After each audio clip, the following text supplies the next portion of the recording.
really like everyone to imagine a world where everyone has access to technology. Now, in that world, inherently, that technology would be hyperconnected, both to itself and enable us to connect to each other in profound ways. That future would involve using something like artificial intelligence to mediate our interpersonal relationships, to curate experiences for us, and to inform us about what the world looks like. Now, it's important to note that in any world that is hyperconnected, our consciousness would be bombarded with thoughts, images, political ideologies, positive content, neutral content, negative content, 5-second videos, maybe 3-hour videos, the entire history of physics, all the information in the world accessible to us 24/7 in our pockets or around us at all times. And it's important to note that in this interdependent web of this human technology paradigm, each of us represents a node. And it's not a trivial node. Everything I do can directly impact you, and everything you do directly impacts me. And I'm surrounded by it all the time. And in this web of technology and humanity, all the information we receive, we take it, filter it through our subjective experience, package it up, and propagate it back out onto this web. So it's really important to emphasize that there has never been a time in history where us as individuals can impact the realities of others and vice versa.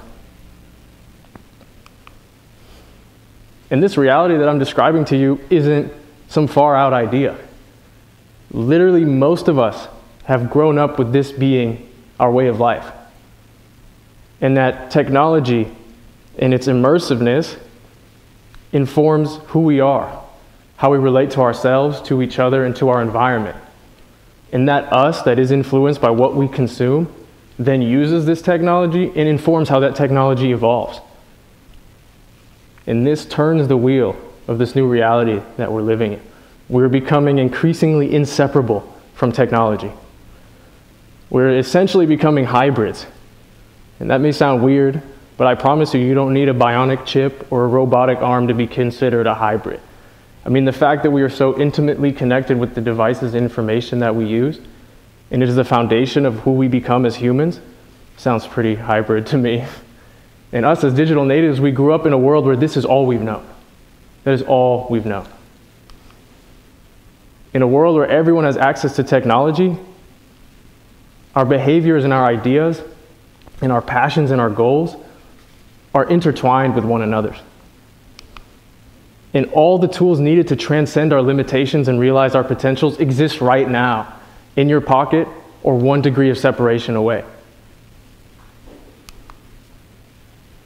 So if all the tools needed to realize our potential and unlock our sense of purpose, this hinges on who uses the technology and who is the most technologically literate.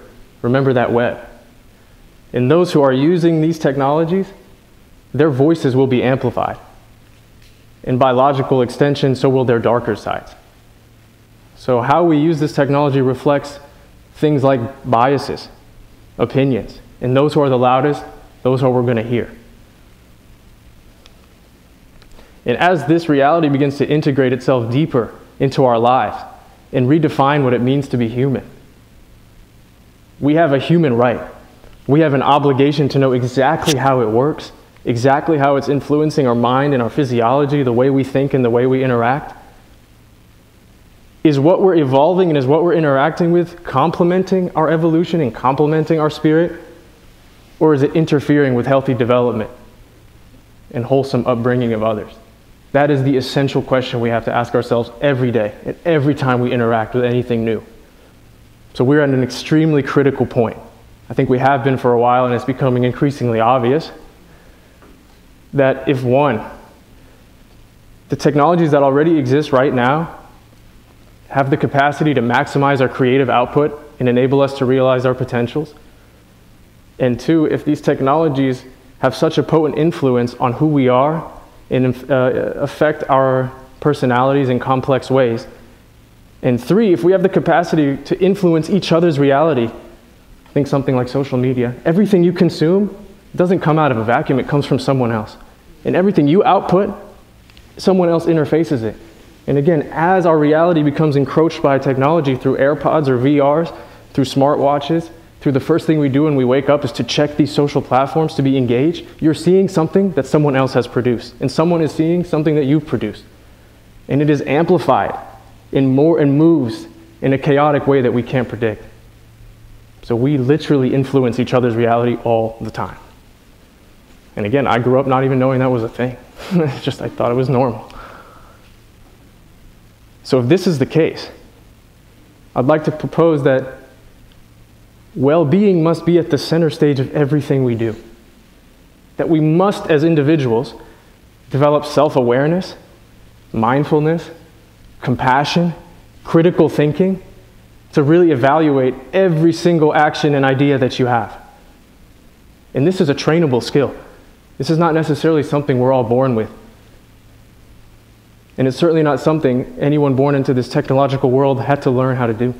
With convenience everywhere, why would you ever have to stop and pause? That if this is the reality that we want to live in, where we have such potent influences on each other and everyone has access to it, that we have to empower all people from all backgrounds, from all conditions and all ideas, to know that they can contribute and that any ideas that they have, any change they want to see is possible with the tools that already exist. They just have to see it. They have to know that they're allowed to innovate, that that is something that is possible. Especially those from marginalized or oppressed communities. They're the ones with the clearest vision on what has to be changed. They're the ones who need to be the most empowered, who need to be trained to be mindful, compassionate, in control. And how are we going to know what our purpose is? How are we going to know what it is, the essence of our being, when we are constantly engaged in some kind of stimulation or information? Spending time away from yourself, from the love of your body, from the wisdom of your body, from the clarity of mind, and from your spirit. When we have access to stimulation all the time, when we have access to impulse, seeing through our impulses, we're fundamentally disconnected from who we are. And we become what we consume. If I stripped away all the technology that you've been accustomed to engaging with, if I took it all away from you, where would you be?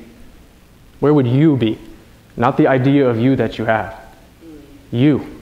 If I took everything that you're accustomed to engaging with away, where would you go? What would be your purpose? And have we ever stopped to pause and think, what actually is that purpose and what does it feel like? That's something I'm still trying to figure out. But I was never given the opportunity to even think that way. So as technology scales and begins to integrate into our daily lives, again, well-being must be at the center stage. Because technology is going to not stop evolving. It's going to become more intimate, augment more of all of our cognition, our sense perceptions. And well-being to me means autonomous motivation. You are in control of what you want. And being in control of what you want is born out of self-love. Because you respect yourself enough and you're sensitive enough to yourself to know this is good for me, this isn't good for me. This is good for that person, this is good for that community. But that requires a sensitivity and a direction of attention inward. Compassionate self-inquiry. We need agency. We need to feel embodied and proud of ourselves. And essentially, we need clarity of mind. All skills that must be nurtured and trained. We have the capacity as humans to have these. We need to be nurtured and trained. That's how the brain works. We need to be taught how to do these things to avoid spiraling into some form of nihilism. And because of this reality, the future hinges not on the fact that people have access to technologies. You can give anyone anything. But it's about nurturing the human spirit that uses that technology. That should be the cornerstone by which we continue to innovate. Because when we are well, we will use technology well. And when we use technology well, we will actually solve problems in a sustainable, wholesome, and skillful way. But trace it back, what's the first thing that has to happen? Nourishing our spirit, being grounded. Which is why I would like to declare that the skill of the future The most important skill we need to develop is being tree-like, rooted but flexible, strong but adaptive. Because in this chaos of information, the only thing that can be the order is us. So growing up in the age of constant connectivity, I've been very intimately familiar with this reality. I grew up when I was in 7th or 8th grade is when the advent of social media existed and mobile phones that fundamentally disrupted and augmented what it means to develop into a healthy human being, all right? Because when we're in middle school and we're learning out how to be a good human, when we're learning how to derive joy and meaning from life, that's a very reflective and intimate process. And you have to be there for it. And how we interact with other people, their feedback is what informs you on how to be a good human. So feedback becomes the most important thing when you're in middle school. Feedback. Yes, no, all right, you're all right. So when social media came crashing in, naturally we gravitated to that, a communal platform where we can share pictures and ideas, and people can like and dislike and comment and share. And while that sounds awesome, it ruined my perception of the world. It created a neuroticism that I didn't know was abnormal. Kids get used to feeling this way. We share pictures of ourselves and we get feedback, likes. They took away the dislike button, but it doesn't matter.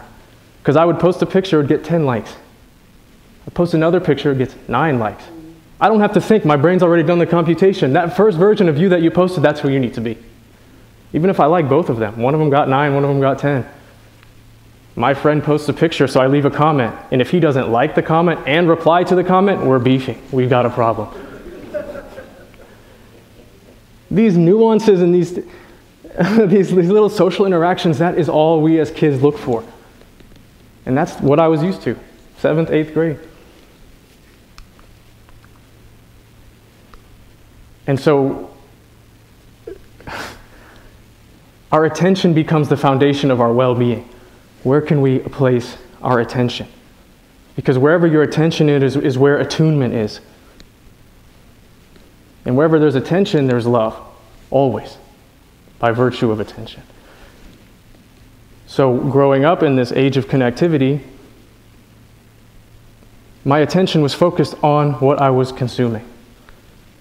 And so because feedback is so important, whatever was trending that day or that week or that year, whatever was the most socially rewarded in my circle, that's who I decided I had to be.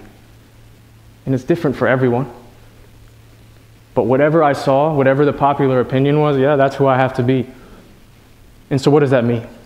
That your sense of self is volatile. So think about nowadays where trends cycle every 24 hours, where kids develop in this ecosystem.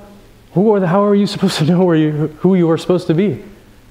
Whatever's trending that day is who you have to become. And that's because that's where your attention is.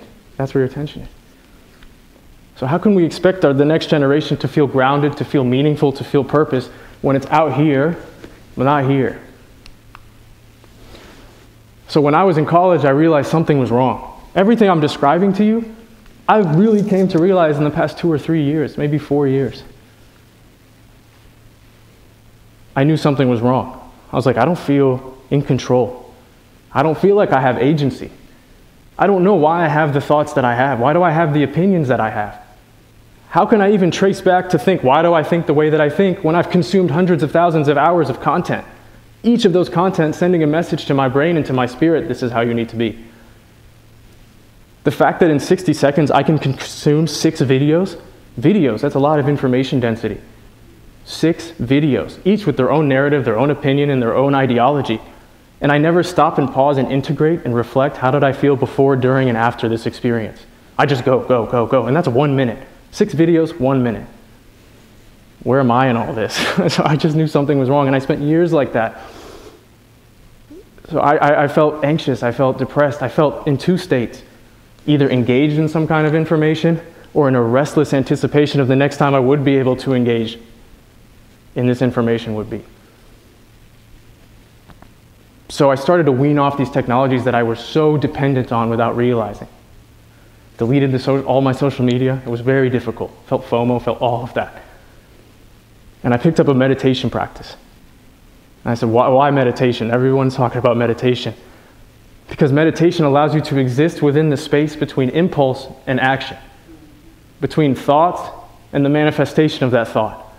And after a decade of consuming information from infinite amount of people, I needed that space to think, where do I want to go?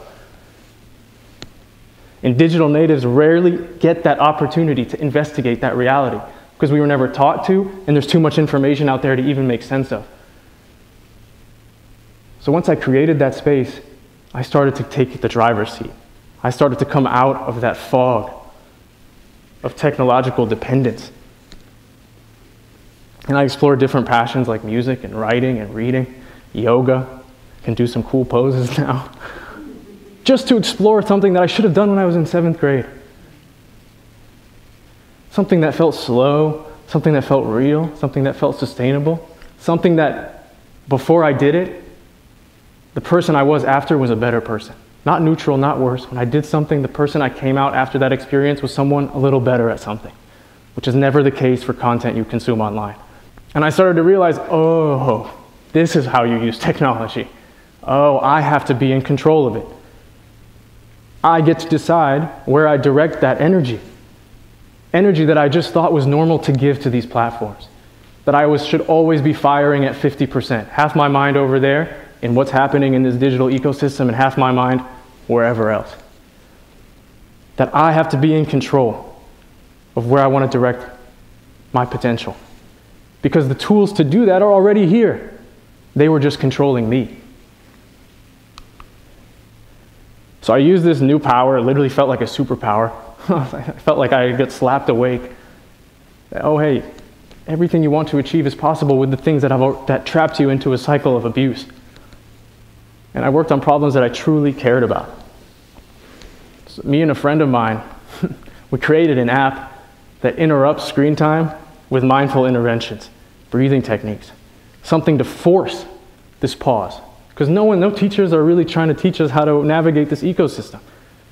And if we're not going to get rid of technology anytime soon, so how can we make sure well-being again is at the front? So if we interrupt screen time with forced pauses, and forced pauses that encourage you to turn inward and create feelings of groundedness, that was something that I was passionate about. I was literally using technology to solve a problem that technology created. And that is the future. That is exactly how things have to be. We have to be flexible enough to evolve with technology, but keep ourselves and keep it in check. Say, how is this affecting us? Am I aware of how it's affecting us? And use technology to solve technology. That is another skill of the future, flexibility and attunement. I was also fortunate enough, because I had discovered what I enjoy, I work in a lab right now doing precision psychiatric interventions. What does that mean? It just means, what biofeedback can I take from someone, whether it be your brainwave readings or your heart rate? Can I tie that to a certain state of mind or state of being, like anxiety or stress or depersonalization? And whenever you enter that state of mind, I can trigger an intervention that's precise to work for you. For me, I feel like breathing techniques or mindfulness would work. But for anyone, it could be different, and we'll figure that out for you. But we trigger an intervention just in time. Right as you teeter into a negative mind state, we can uplift you out of it. Because as we live in this technological human web, we can't afford to not be focused. We can't afford to not be attuned. We always have to be here. And to me, this is tech for good. This is using tech to solve problems created by tech. Implementing these kinds of interventions for everyone at all times. And this is what happens when mission and purpose aligned individuals use technology. But you first have to find that purpose first. And I promise you, once you're here, here, and here, wherever, you will know exactly what to do. But you have to gain that control first. And this is like a cry for help. This is a call to action for people in my generation. We have to wake up to this. I wish I was shaken awake, and I want to shake everyone awake, that I promise you can have control. I promise maybe that restlessness you feel, or that nihilism you feel, or that starved of purpose you might feel, that you're kind of just flowing through the chaos is not a reality you have to abide by. That there's ways out, and there's ways to direct things in the direction you want to see them go. So I really foresee a divide. That as technology becomes more integrated into our lives, into our consciousness, we will slowly start to see a divide between people who do have intention, people who are mindful, people who have that clarity of mind, people who have that compassion and are in control of where they direct their purpose. And those who never learn that capacity or are never taught that capacity. And they get lost in the chaos of information and inconvenience. And those at the top of the divide will just feel the most grounded, the most real, and will see their visions come to life. And I just ask all of you, where will you fall on this divide? And what steps can you take to realize who it is you want to be? Thank you.